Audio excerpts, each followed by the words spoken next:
Hey, what's up guys? Welcome to episode 54 of Retro Buyer's Guide. I'm Mike, and in this episode we're going to take a look at the MSX line of computers. So let's go ahead and get started. MSX doesn't refer to a single computer, but rather an entire line of computers that were released in Japan in the 1980s. The format was developed jointly by Microsoft and ASCII Corporation of Japan in an attempt to unify the various hardware makers of the day. It was the brainchild of computer pioneer Kazuhiko Nishi, who, along with the help of Bill Gates, helped push the format heavily in Japan. This is my Sony Model HB201 Hit-Bit MSX computer featuring a whopping 64 kilobytes of memory. I picked this computer up on eBay with a disk drive about 4 years ago for $150, and it was in really good shape, so I was really happy to get it. The keys have nice travel on them. They feel really good to type on, although I am missing a key right there, and it did come like that. One interesting thing about this particular model of MSX is that it has a handle in case you're interested in carrying it with you everywhere you go. Another interesting thing about this MSX is that it has a directional pad built right into the computer itself, and there's actually a little thread there where you can screw in a joystick, although mine did not come with it. There are two cartridge slots on the MSX. One is intended for MSX cartridge games, the second is for peripherals like my disk drive. This is my Mario bootleg game. It's actually the only MSX cartridge I own, and it's really interesting. In no way, shape, or form was it authorized by Nintendo, but it's a really interesting conversion to see what a Mario game would look like on the MSX. Let's take a look at the side of the unit here. First, we have a power switch, simple on and off, nothing much to say there. On the other side, we have two controller ports. Flipping it around to the back here, you can see that we have a standard composite and RF output, which is nice, and a audio connection, which is only in mono, unfortunately. There's also a connection here for a tape input peripheral. Speaking of peripherals, let's take a look at my external disk drive. This is the Sony HBD20W micro floppy disk drive, and this takes 720K formatted floppy disk. The good news is it's stupid easy to write software to a blank disk for an MSX computer, assuming you have a stack of 720K disks, or you have a stack of 1.44 megabyte disks and you use the old tape trick on the side of the disk. Using the disk drive is as easy as taking the awkwardly shaped cartridge connector that is connected to the disk drive with a huge cord and plugging it into the MSX computer's cartridge slot. From there, you insert a disk, boot into BASIC, and you're good to go. I mentioned earlier the Mario bootleg that came with my computer that I purchased on eBay, and let's go ahead and check that out first. This is Superboy 2, released in 1989 by Zemina, I'm not sure how you pronounce that.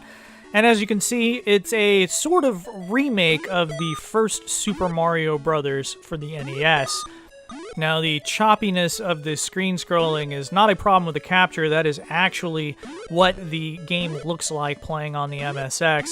Unfortunately, a lot of MSX games do not have smooth screen scrolling, and that's a recurring thing you'll see with a lot of games on this platform. Here I am in World 1-2, and as you can see, it's not an exact remake of the first Super Mario Bros. Game. They definitely took some liberties with some of the level design.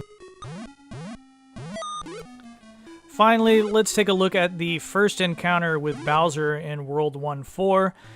And as you can see, the hitbox here is a little bit funky. Next, let's check out the first of several Konami games released on the MSX. Konami was very prolific on this platform, and several of their great franchises actually got a start here. Let's take a look at one of their lesser-known titles, Road Fighter. The goal of this game is to avoid other cars and reach the finish line before you run out of gas, not unlike Rad Racer on the NES, except this has a top-down view. Along the way, you'll find little heart icons with the letter B inside of them that will replenish some of your fuel if you run over them. But get into too many crashes or miss too many icons and you will run out of gas, and then it's game over. Next up, let's check out one of the best on the platform in my opinion, and that's Konami's King's Valley. In this game, you play as an explorer looting ancient pyramids in Egypt. The object is to collect all of the colored crystals and reach the level's exit without running into any of the level's mummies. Luckily, in addition to the ability to jump, you also have access to a dagger which you can use to temporarily dispose of your foes. There's nothing really groundbreaking about Kings Valley, but it is just good old-fashioned arcade fun.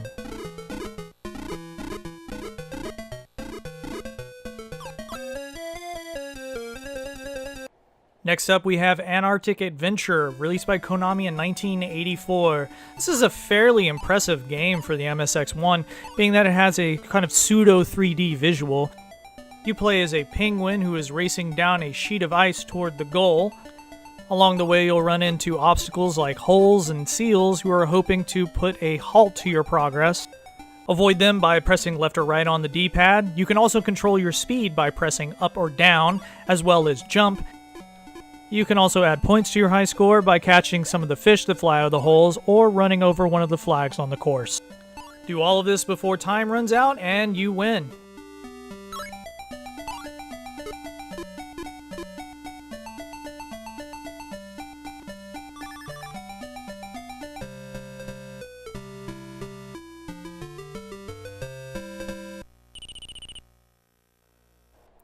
Next, let's check out another franchise that got its start on the MSX, and that is Bomberman. This is Bomberman Special, developed by Hudson Soft in 1986, and you can see where this series got its roots here. One thing I will say about this particular version of Bomberman Special is that song that you hear right now, it never stops. Every single level has this tune playing in the background, and it plays over and over and over again.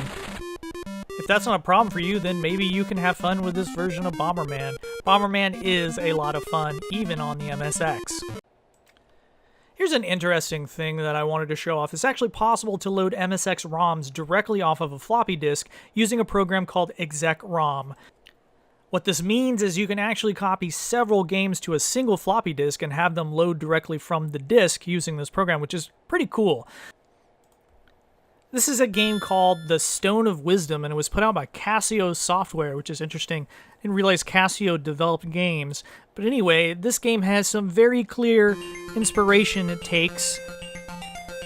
This game is very clearly inspired by Zelda.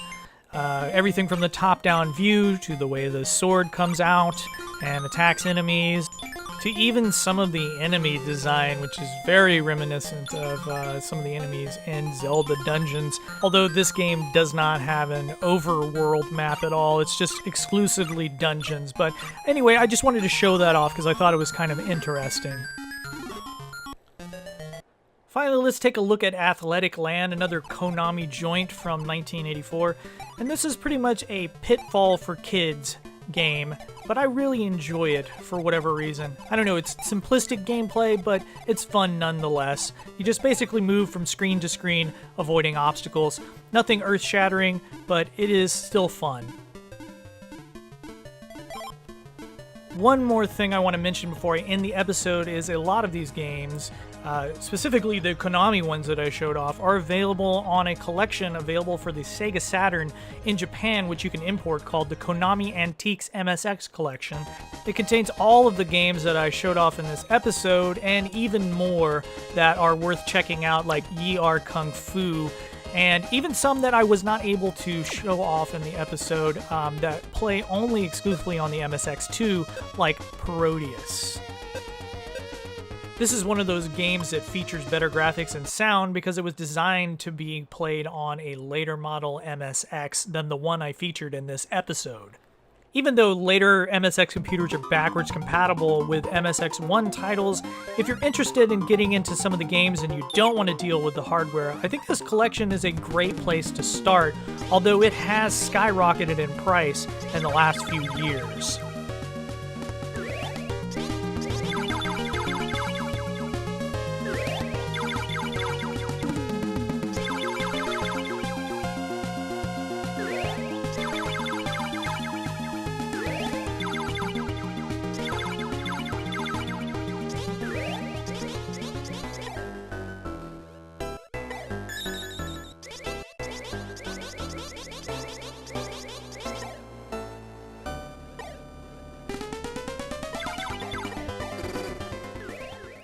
That is going to do it for episode 54 of Retro Buyer's Guide. As always, thank you guys so much for watching.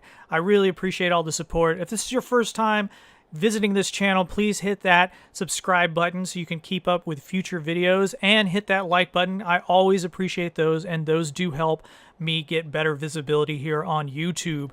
I've got the next few episodes planned out, but if there's anything in particular that you guys are interested in seeing, please let me know in the comments below. I'm happy to take requests and make videos for things that you guys are interested in. And until the next video, take care and happy collecting.